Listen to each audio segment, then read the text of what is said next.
पूरी दुनिया में चीन में तख्ता पलट की खबर किसी जंगल में आग की तरह बहुत तेजी के साथ वायरल हो रही है और इस बात का दावा किया जा रहा है कि चीन के राष्ट्रपति शी जिनपिंग को उनके घर में ही नजरबंद कर दिया गया है।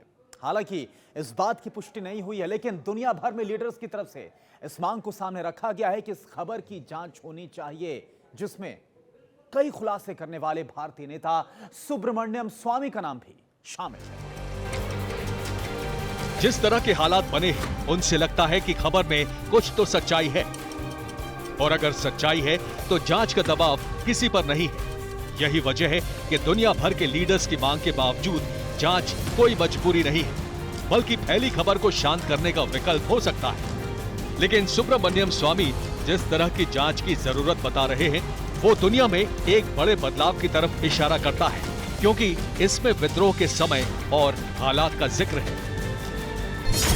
सुब्रमण्यम स्वामी ने ट्वीट के जरिए सवाल उठाते हुए कहा कि नई अफवाह की जांच हो, क्या शी जिनपिंग बीजिंग में नजरबंद हैं?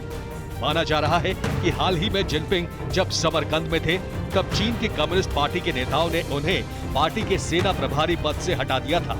इसके बाद उन्हें गिरफ्तार कर लिया गया है।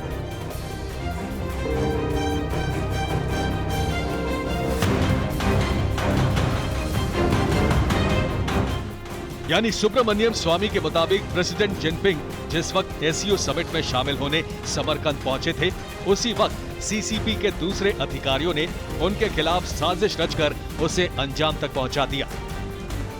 मतलब जिनपिंग के खिलाफ खेल 20 सितंबर 2022 के पहले रचा गया, जिसे अंजाम तक पहुंचा भी दिया गया।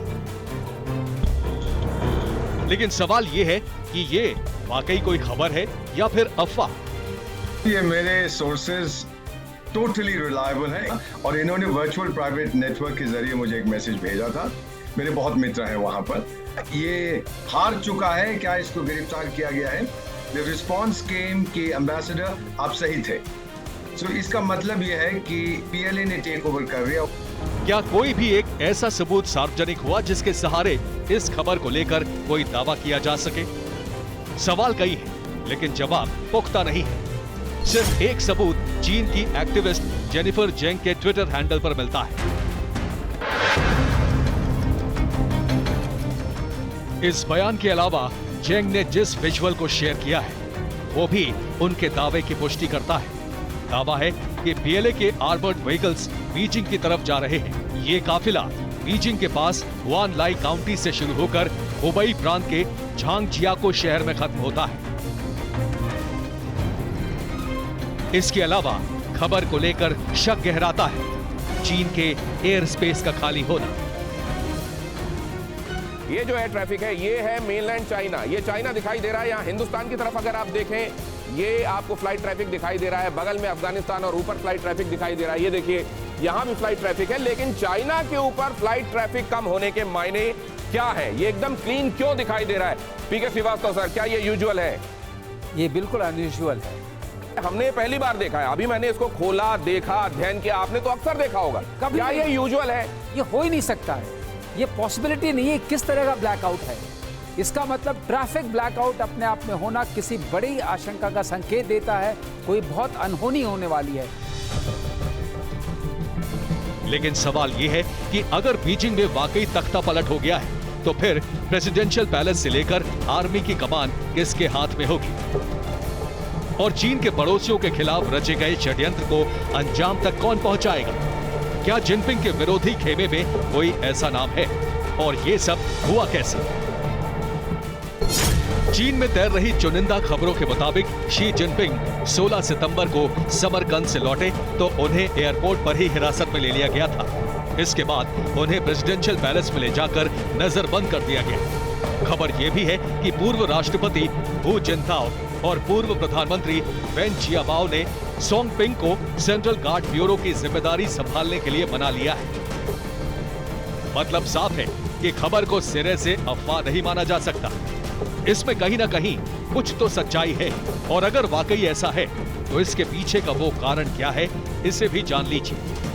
दरअसल चीन में जल्द ही सीसीपी की अहम बैठक होने वाली है, जिसमें शी जिनपिंग को तीसरा कार्यकाल दिए जाने की खबर थी।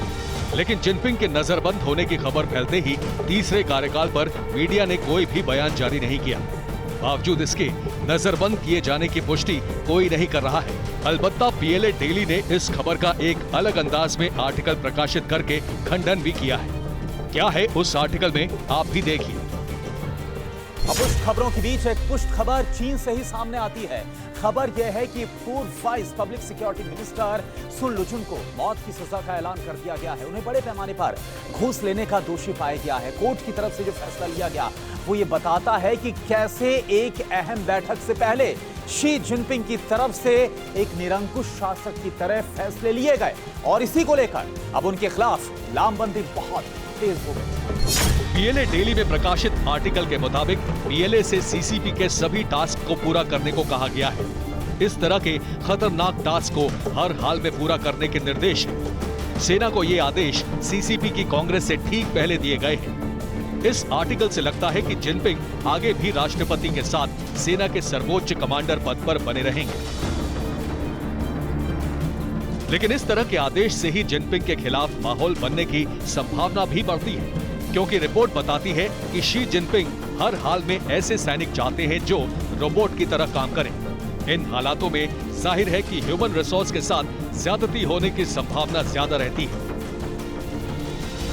इसलिए जिनपिंग के खिलाफ सेना विद्रोह कर सकती है। इसके अलावा एक दूसरी वजह है माओ के बाद चीन के सबसे ताकतवर नेता बनकर उभरने वाली शख्सियत का उस छवि की ताकत को संभालने में नाकामी। दावे के तहत तीसरी बार कार्यकाल संभालने से पहले जिनपिंग अपने विरोधियों को लगातार खत्म कर रहे हैं। खबर के मुताबिक सत्ता के दुरुपयोग के आरोप में जिनपिंग ने राजनीतिक विरोधियों को रास्ते से हटा दिया है। सुन लिजुन के अलावा पूर्व न्याय मंत्री फू झेंगहुआ को भी मौत की सजा सुनाई गई है। इनके अलावा 2 सीनियर सिक्योरिटी ऑफिसर्स को भी मौत की सजा दी गई है। इसके अलावा खबर यह भी है कि कोर्ट के कई फैसले सीधे सीधे जिनपिंग के पक्ष में दिए गए हैं, जिसमें कुछ विरोधियों की कैद के दौरान पैरोल तक अमान्य रहेगी। जाहिर है अब जो खबर बीजिंग से निकलकर पूरी दुनिया में तैर रही है उसके पीछे की वजह यही हालात हो। लेकिन जब तक जिनपिंग की नजरबंदी अफवाह के दायरे से निकलकर खबर न बन जाए तब तक वजह की पुष्टि भी नहीं होगी और तब तक सेना के विद्रोह से जुड़ी स्थिति भी साफ नहीं होगी। Bureau report, TV9 Bharatvarsh.